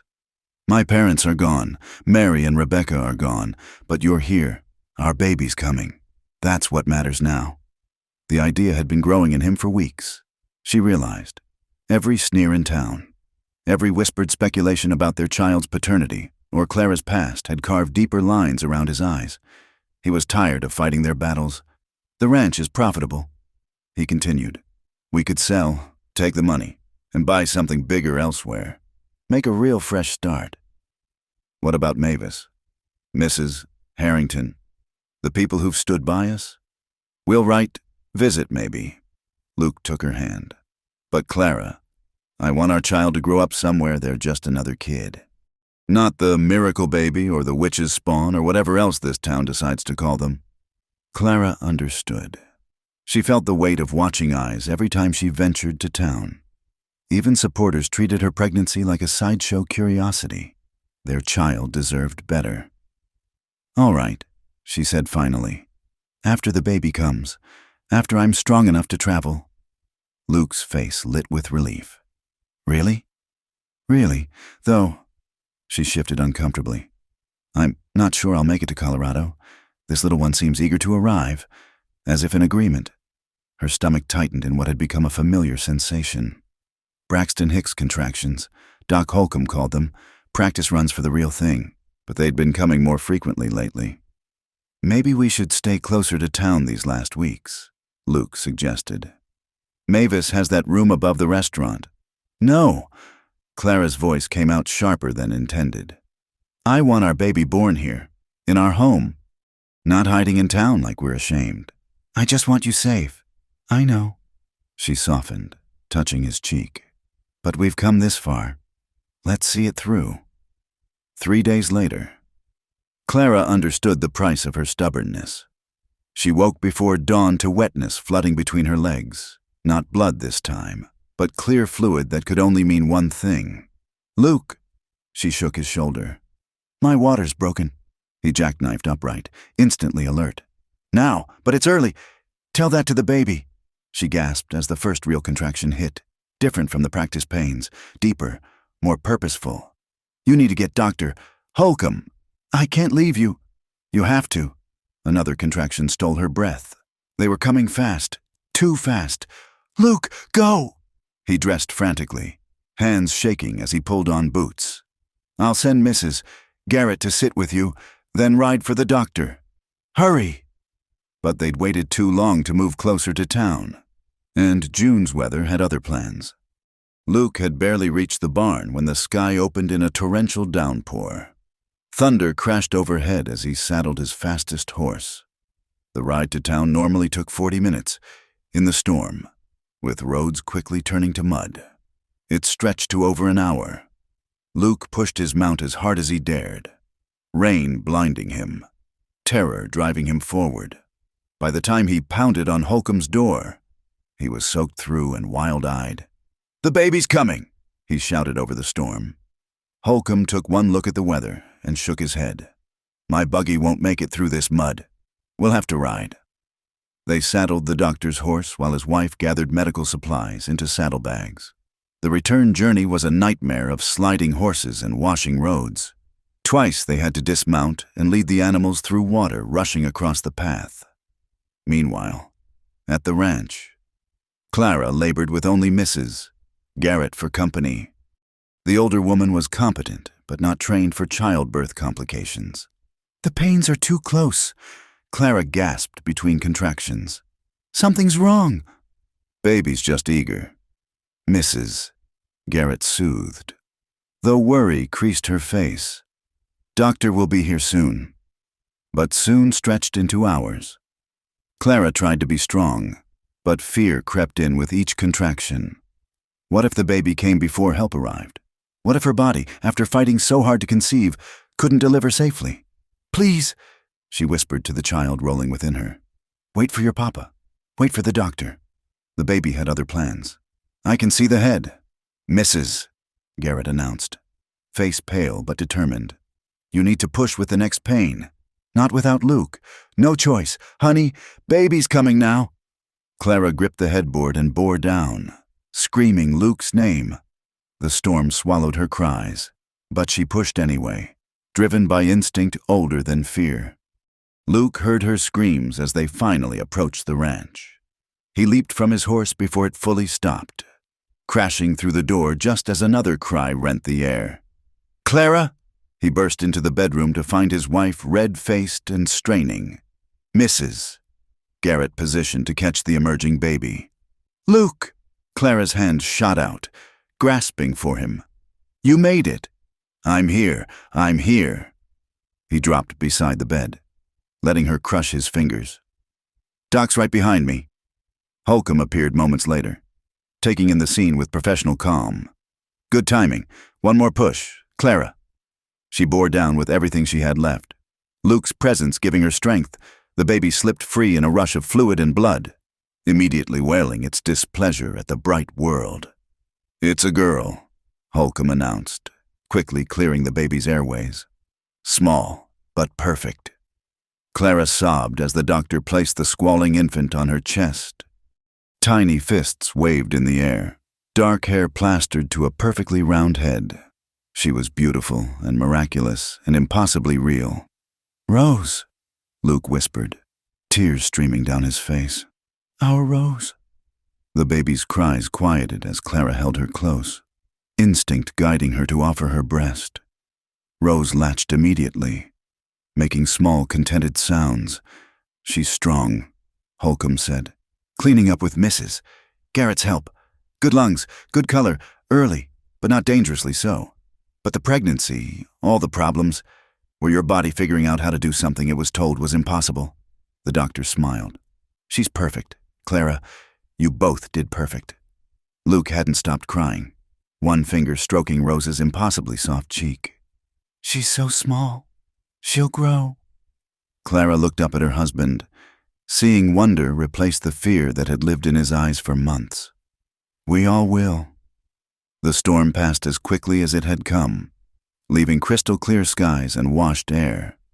Word of Rose's arrival spread quickly. Mavis was the first visitor, bearing food and practical gifts. "Oh, she's beautiful," the older woman cooed. "Look at that hair and those little fingers. Would you like to hold her?" Mavis took the baby with practiced ease, her eyes suspiciously moist. "Been a long time since we had good news in this town. This little one's going to change things." She was right. Rose's safe arrival shifted something in Redemption Creek's collective heart. Even Cotton supporters couldn't maintain their dire predictions in the face of a healthy, perfect baby. The child they'd called cursed was blessed with robust health and a temperament as sweet as her name. But Luke and Clara had made their decision. As Clara recovered and Rose thrived, they quietly made arrangements. The ranch sold quickly to a young couple from Kansas. Their belongings were packed with care, new life requiring new beginnings. "Any regrets?" Luke asked the night before their departure. They stood in the nursery, Rebecca's nursery, now Rose's, watching their daughter sleep. "None." Clara leaned into his embrace. "This house gave us shelter when we needed it, but it's time to build our own memories." Luke kissed the top of her head. "Colorado. Then, I hear the mountains are beautiful." "Anywhere's beautiful with you two."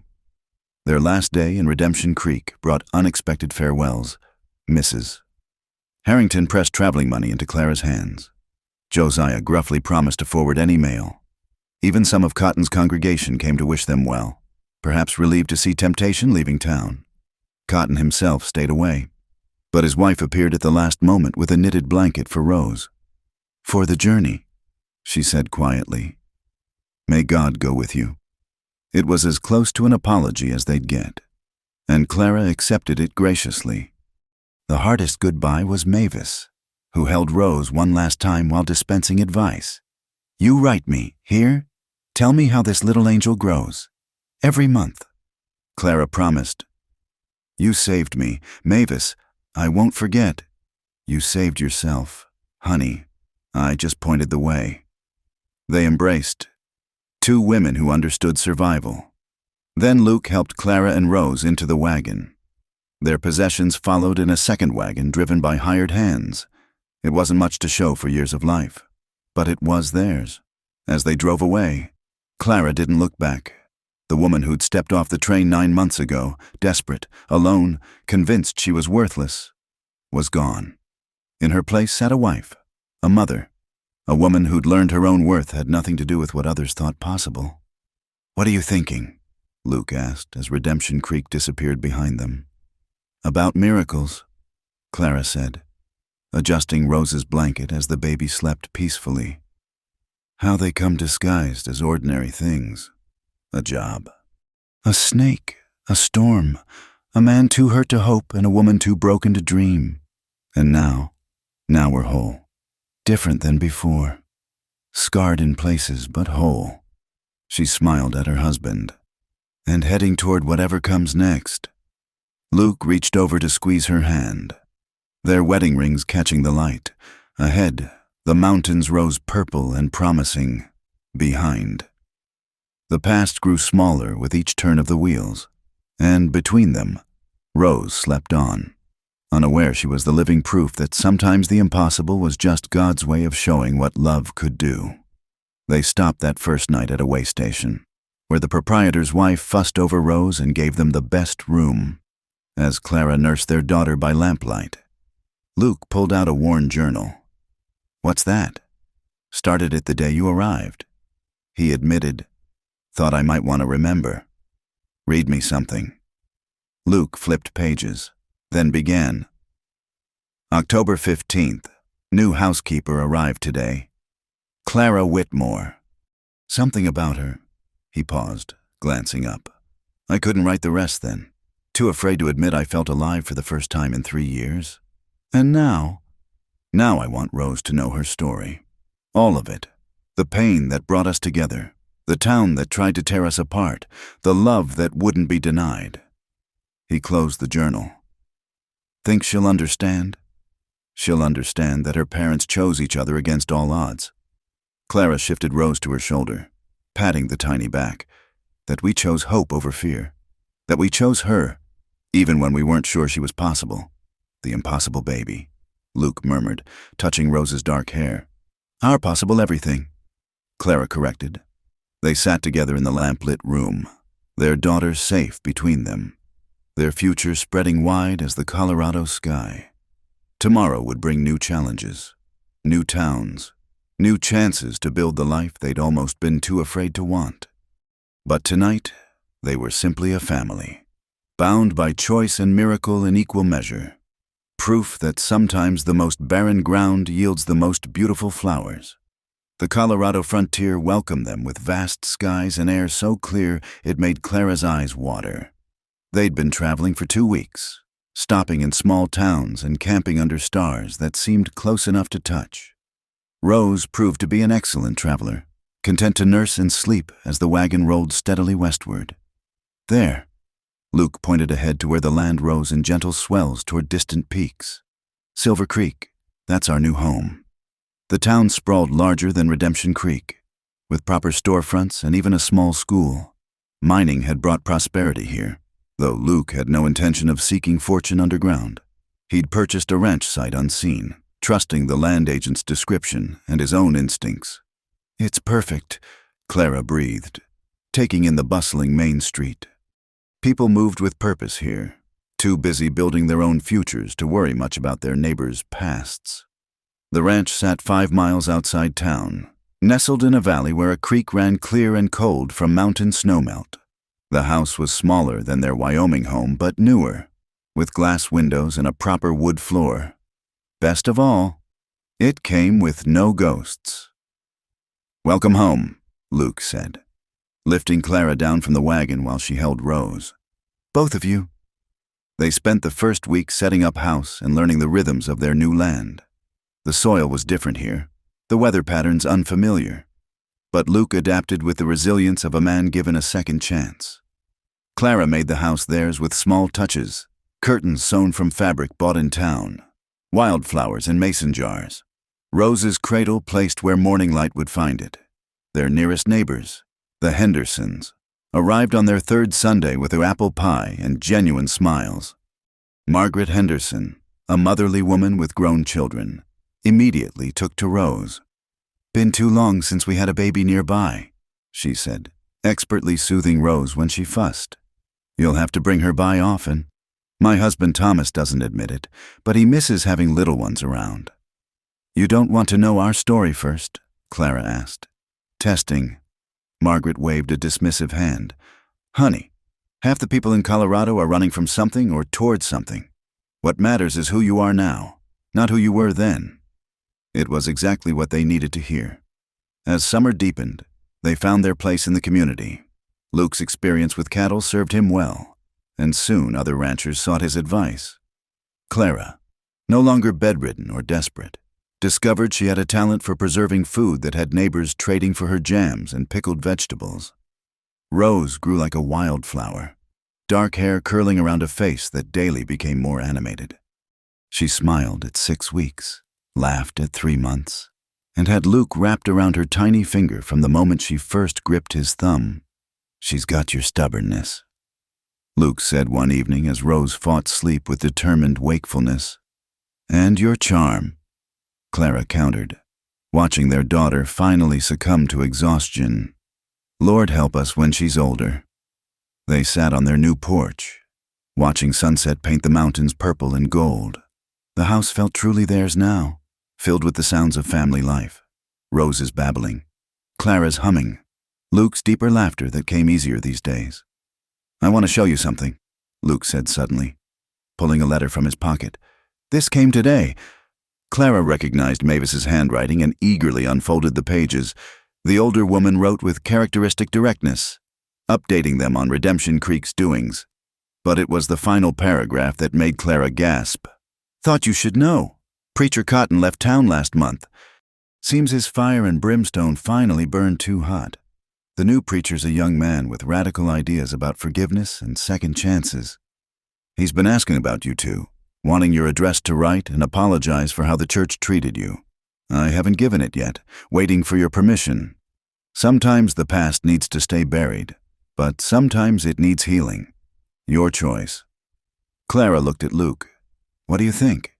"I think—" He was quiet for a long moment, absently stroking Rose's head as she slept in her basket between them. "I think we're strong enough now to forgive. If we want Rose to grow up without bitterness, maybe we need to let go of ours." Clara nodded slowly.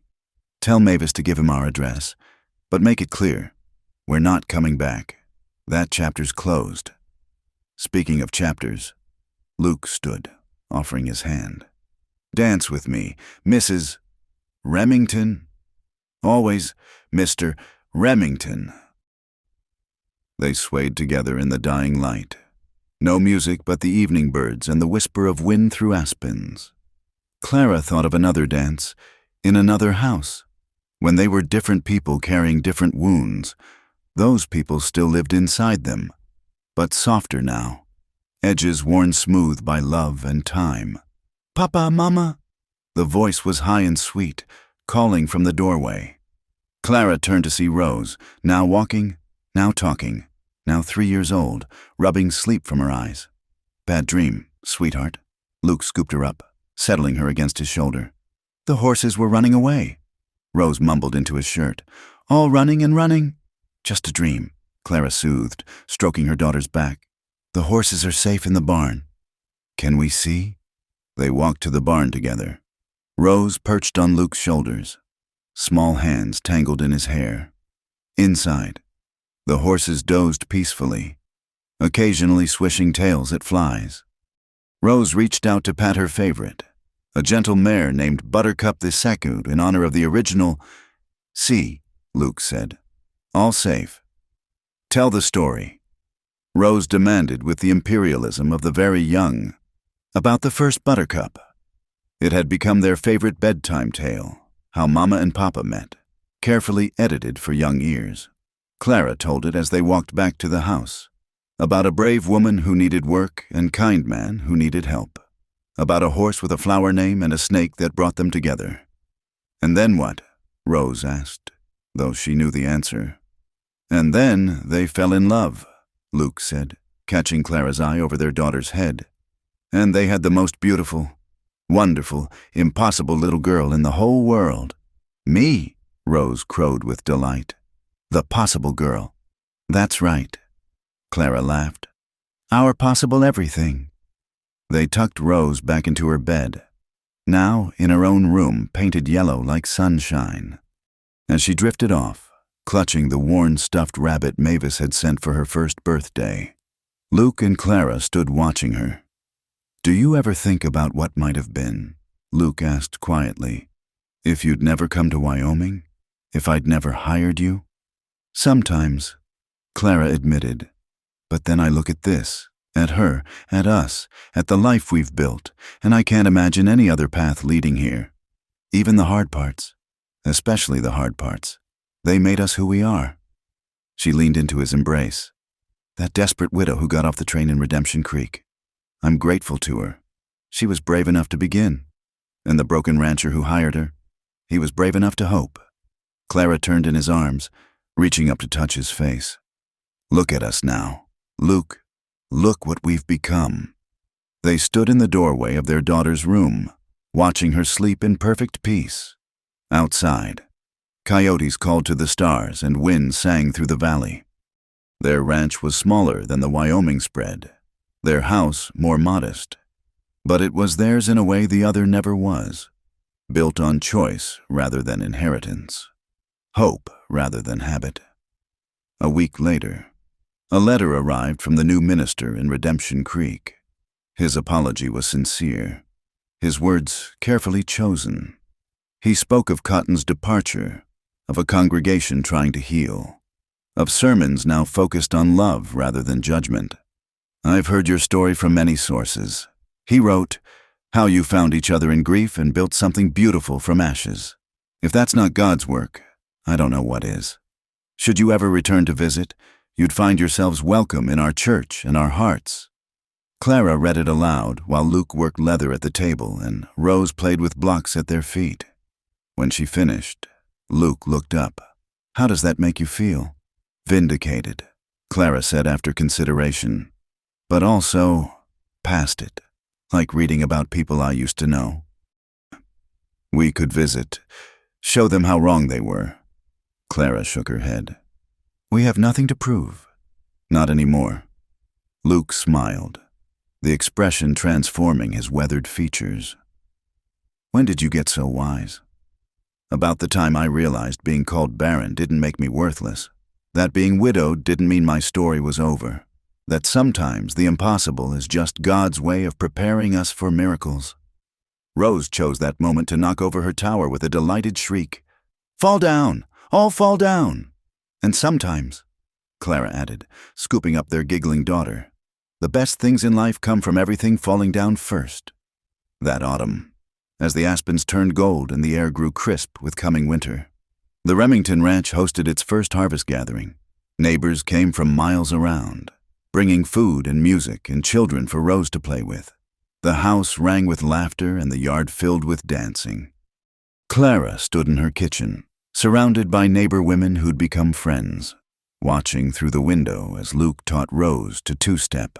Their daughter's face glowed with joy, dark curls bouncing as she stood on her father's boots. "You've got a good man there," Margaret Henderson observed, following Clara's gaze. "The best," Clara agreed. "We saved each other." "From what, if you don't mind my asking?" Clara considered the question. Once, she would have deflected or lied, but these people had accepted them without condition, had become the community they'd never had in Wyoming. "From believing our lives were over," she said simply. "From thinking broken meant worthless. From being afraid to try again." Margaret squeezed her shoulder. "Well, I'd say you both succeeded admirably," as if to prove the point. Luke spun Rose in a circle, her delighted laughter floating through the open window like music. He caught Clara watching and winked, his face alight with the simple joy of being alive, being loved, being whole. Later, after the neighbors had gone home and Rose lay sleeping, Clara and Luke sat on their porch watching stars emerge in the clear mountain sky. The house still hummed with the echo of fellowship. The yard still showed signs of celebration. "Good day," Luke said, pulling Clara closer. "The best," she agreed. "Worth everything it took to get here. Even Cotton's sermons?" "Even those, though I could have done without the snake." Luke laughed, the sound rich and full. "But then we might not have danced that first time. Then I'm grateful for the snake too." They sat in comfortable silence. Two people who'd learned the value of quiet companionship. In the barn, horses nickered softly. From the house came the sound of Rose talking in her sleep, narrating dreams to invisible friends. And between them, in the space where desperate loneliness once lived, peace bloomed like roses in unlikely soil. "What are you thinking?" Luke asked eventually. "About miracles." Clara said, "How they're usually just ordinary things. Meeting strangers, taking chances, surviving storms. We call them miracles later, when we see how they changed everything. Is that what we are? A miracle?" Clara turned to face her husband. This man who'd given her shelter when she had none, purpose when she felt worthless, love when she thought herself unlovable, who'd stood against a town's judgment for her sake, who'd chosen hope over safety, who'd helped her build a life worth living from the ashes of their losses. Yes, she said simply, the most ordinary, extraordinary miracle I know. As if in agreement, a shooting star streaked across the Colorado sky. They watched it blaze and fade. Two souls no longer lost, no longer alone, no longer afraid of the impossible. In a house built by hope, in a land that welcomed strangers, under stars that witnessed new beginnings, the broken pieces had finally made something whole. And in her small bed, Rose Remington slept on, dreaming of horses and flowers and parents who loved her enough to believe in miracles, the living proof that sometimes the most barren ground yields the most beautiful gardens, if you're brave enough to plant the seeds. Thank you for listening to this story of love, loss, and redemption in the Wild West. Where are you listening from? Please share your location in the comments so we can connect with listeners around the world. Don't forget to subscribe to From Wild West channel and let us know your thoughts on Clara and Luke's journey. Your stories and reactions mean everything to us.